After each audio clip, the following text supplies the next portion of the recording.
Hey everybody, Indiana Magnum. One of the things that I'm really into is prepping.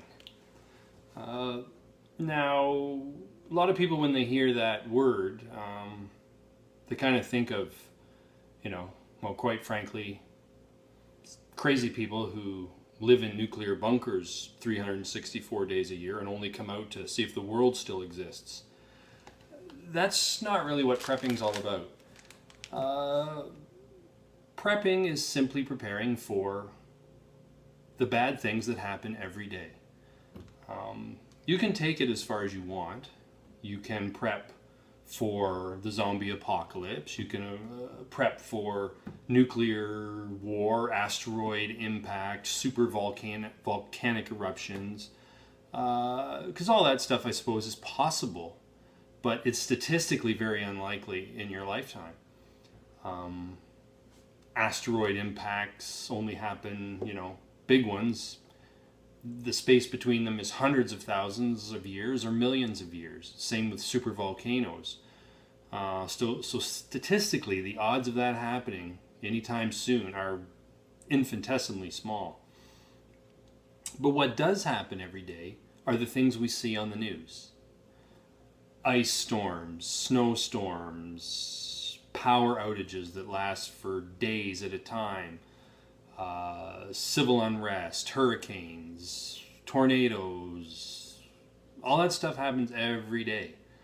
And if you're not prepared for at least some of it, well, I think you're kind of silly if you don't prepare for it. Now, when I talk about it, to my friends and family and other people, a lot of people say, oh, I'm interested and I'd like to do that. Oh, thanks for the hearts. I see somebody gave me a heart. I need hearts, lots of hearts. When I talk about it, people are always like, well, I'd love to do that, but I don't have the space in my house or my apartment. I don't have the money. Hi, Lorene MS, my biggest fan. I don't have the money to do it. I don't have the space. What other excuses? They always have a ton of excuses like that. Oh, I don't have the time. It's got to be a big job, a lot of time. It's not. You don't have to spend hardly any money. You don't have to spend very much time, and you don't need a lot of space.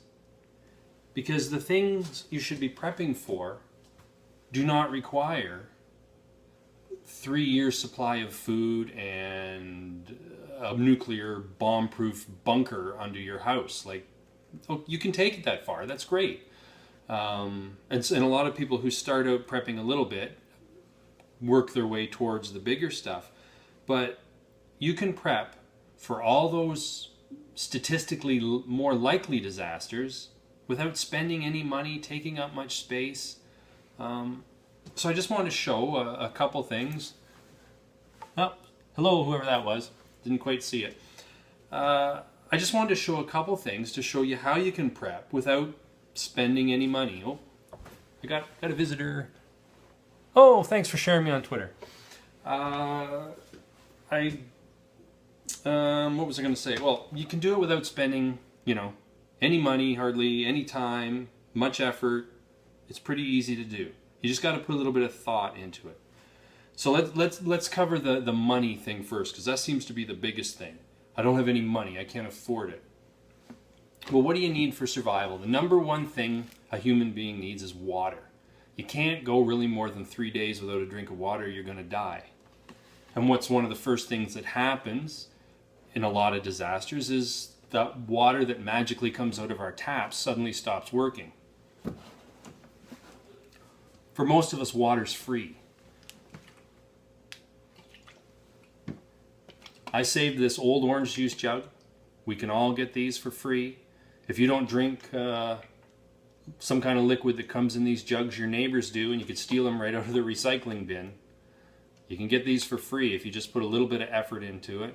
This is a 2.63 liter water jug, and that's basically enough water for a day. So I got a free jug, I cleaned it thoroughly, and I filled it full of water out of my tap.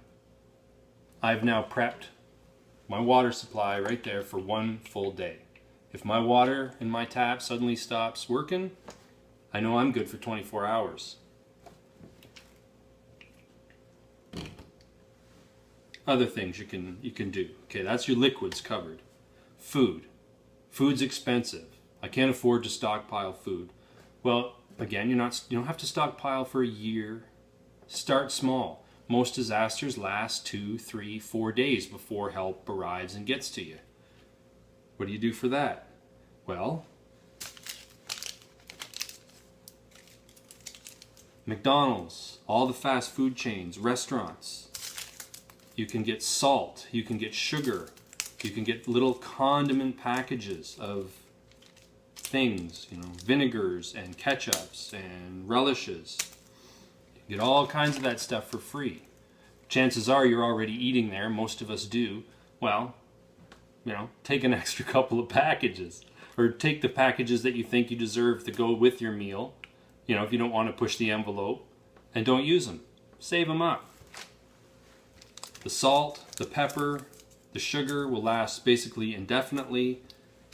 The other things like the ketchup and the relish and vinegar, well, they'll last a year or two.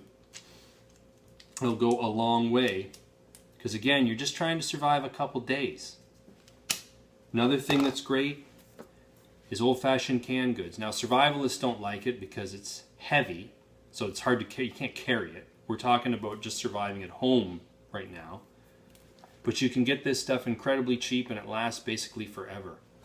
Don't pay any attention to the best before dates on canned goods. Stores put it on sale when it's coming to the end of the best before date, but it's still perfectly good and it's good for decades. Yes, they say canned goods are only good 4 or 5 years, but that's just best before. Basically, canned goods cannot go bad as long as the can maintains its integrity. Unless it's punctured, through an impact or rust, these beans will still be good 10 years from now. You can get a can of beans like this for like 79 cents when they go on sale because they're near the end of their shelf life in the store.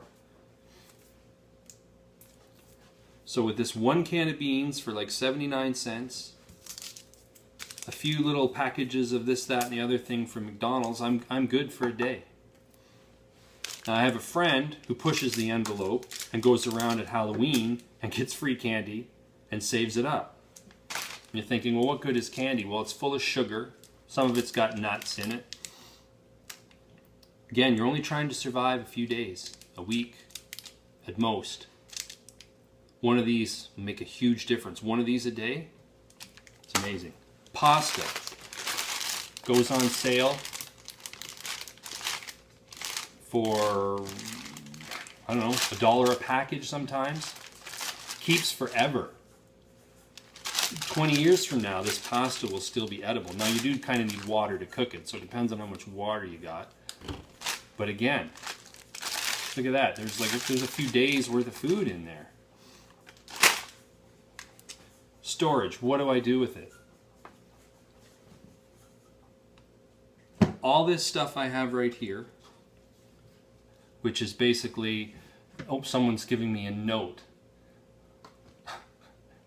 Supposed to remind you to swipe your screen sideways to share me on Twitter. So if you want to share me on Twitter, that'd be great. If you want to give me hearts, that'd be great.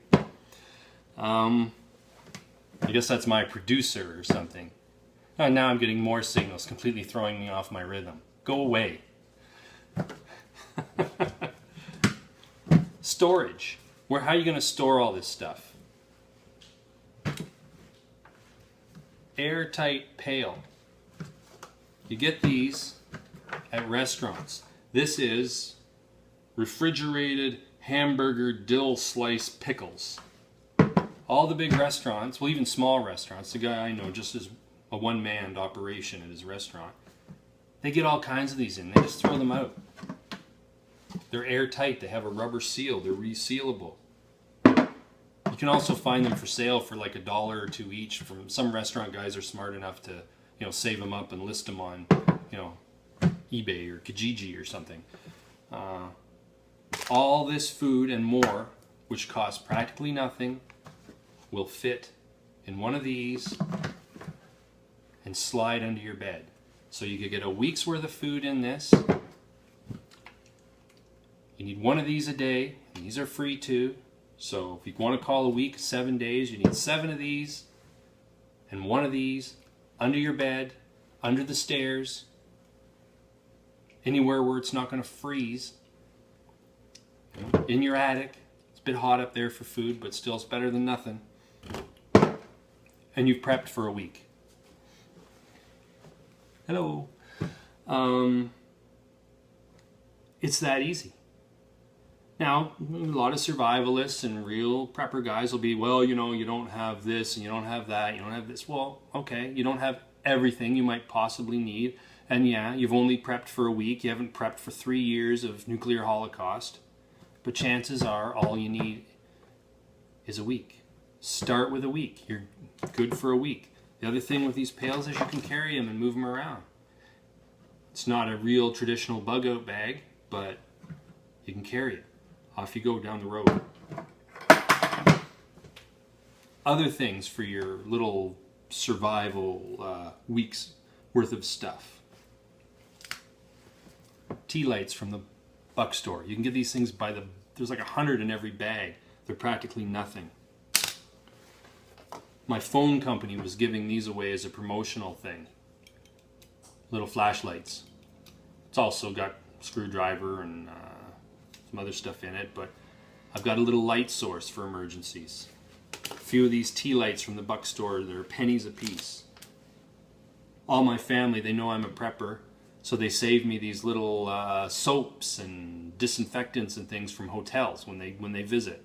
That's the other thing. If people know you're a bit of a prepper, they'll save you stuff. Mind you, they also might come to visit your house in a disaster because they know you're a prepper, so it's kind of a toss-up there.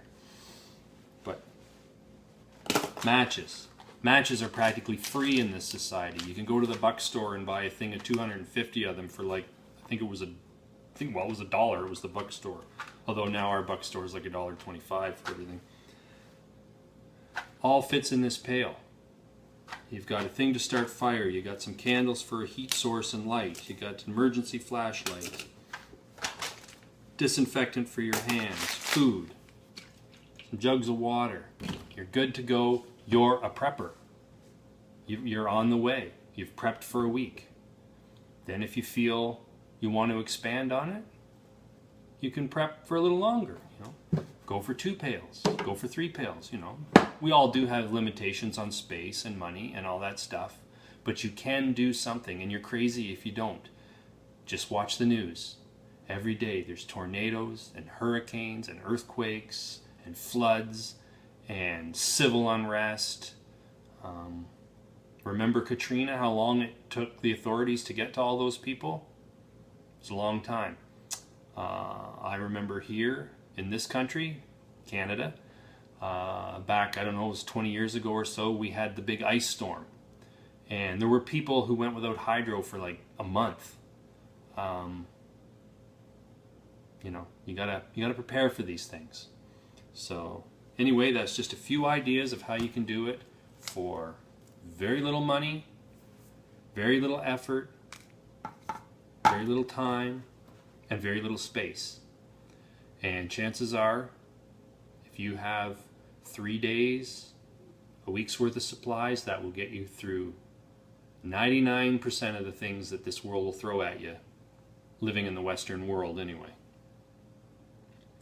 So remember, if you like this, give me hearts.